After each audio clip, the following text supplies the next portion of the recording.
ઊંઝામાં વેપારીઓના ગોડાઉનમાંથી કરોડો રૂપિયાની જીરાની ચોરી થયાની ફરિયાદ નોંધાઈ છે। ઊંઝાના ઉનાવ પાસે આવેલા ડિસન્ટ હોટલની પાછળ ખોડિયાર એસ્ટેટ પાસેના ગોડાઉનમાં તસ્કરોએ હાથ ફેરો કર્યો।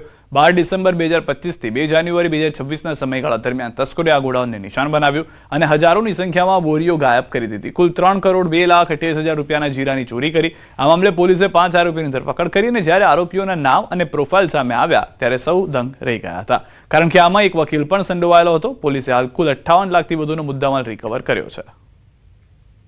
જે ફરિયાદીએ ફરિયાદ આપેલી છે એના અગાઉથી જ આ લોકોએ જે ટોળકી છે એણે આ જીરુના ગોડાઉનની એક બનાવટી ચાવી બનાવીને એ ગોડાઉન નું લોક ખોલી એમાંથી જીરું જે કોથળાઓમાં ભરેલું હતું એ ટ્રક મારફતે ત્યાંથી એની હેરાફેરી કરેલી।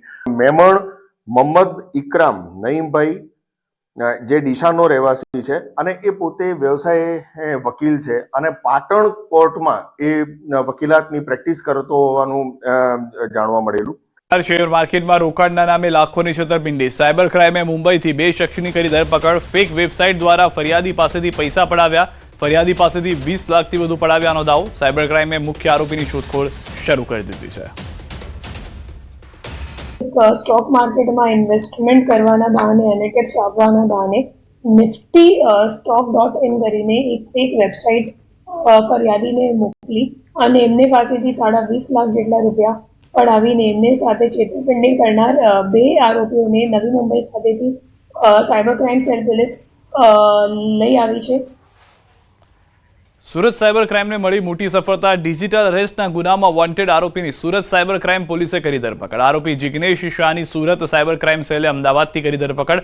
આરોપી મૂળ આણંદનો વતની છે અને અભ્યાસ કરે છે। આરોપી જિગ્નેશ શાહે આ ગુનામાં અગાઉ ઝડપાયેલા આરોપી કૃણાલસિંહ સિસોદિયાને પોતાનું એકાઉન્ટ કમિશન પર આપેલું। આરોપીઓએ ફરિયાદીને અઠવાડિયા સુધી ડિજિટલ અરેસ્ટ કરી ગુનો આચરેલો। ફરિયાદીને વિડીયો કોલ કરી નરેશ ગોયલ કેસમાં તમારા આધાર કાર્ડ દ્વારા ટ્રાન્ઝેક્શન થયા હોવાનું જણાવી ડિજિટલ અરેસ્ટ કર્યા। ફરિયાદીને ડિજિટલ અરેસ્ટ કરી તેમના તમામ બેંક એકાઉન્ટની માહિતી મેળવી 22 લાખથી વધુની રકમ પડાવી હતી। સાથે 22 લાખની ડિજિટલ અરેસ્ટ ફ્રોડમાં જે મુખ્ય આરોપી છે એમને ઝડપી પાડી છે અત્યારે સુરત સાયબર ક્રાઇમ સેલ। એ અમદાવાદનો રહેવાસી છે, એમનું નામ છે જિગ્નેશ શાહ। છેલ્લા કેટલા વર્ષથી આ જ કામ કરે છે અને એમનું જેના માટે કામ કરતો હતો એમનું નામ છે મહેશ અને અત્યારે દુબઈમાં જ છે અને લગભગ 22 લાખમાંથી 10 લાખ રૂપિયા જિગ્નેશ શાહ પોતાના માટે રાખી લીધું હતું અને બીજા 2-3 લાખ જે અકાઉન્ટ હોલ્ડર છે એમને આપ્યું હતું અને હવે જે મહેશભાઈ છે એમને પકડવા માટે તપાસ ચાલુ છે। નવરાત્રીના પાવન તહેવારને લઈને હિંમતનગરના રાયગઢ ગામે પ્રતાપ સાગર તળેટીમાં આવેલ સ્વયંભૂ પ્રાચીન વૈજનાથ મંદિર મહાદેવના વિશેષ તૈયારીઓ શરૂ કરાઈ છે। મંદિર પ્રાંગણમાં આ વર્ષે 25 ફૂટ ઊંચી મહાકાલની પ્રતિમા સાથે અનોખી કૃત્રિમ ગુફાનું નિર્માણ કરવામાં આવ્યું છે, જેમાં દશાવતાર, વિવિધ દેવી દેવતાઓ અને શિવના અનેક સ્વરૂપોના દર્શન ભક્તોને મળશે। વૈજનાથ યુવક મંડળ દ્વારા 2 માસથી ચાલી રહેલી તૈયારી બાદ હવે મહાશિવરાત્રીના દિવસે વહેલી સવારથી દર્શન માટે ખુલ્લા મૂકવામાં આવશે। ભક્તોને દેવી દેવતા અને શિવના અનેક સ્વરૂપોના દર્શન કરવાનો લાભો મળશે। અહીંયા ગામજનો તથા યુવાનોના સાથ સહકાર મળીને કંઈક વિશેષ કરવામાં આવે છે, તો આ વખતે એ જ સ્વરૂપે વિશેષ કરવામાં આવ્યું છે। તો પવિત્ર ગુફા અને 25 ફૂટના મહાકાલના દર્શન થશે। અહીંયા ગુફાની અંદર પણ વિષ્ણુ ભગવાનના 10 અવતાર અને મહાદેવજીના પણ સ્વરૂપનું દર્શન થશે।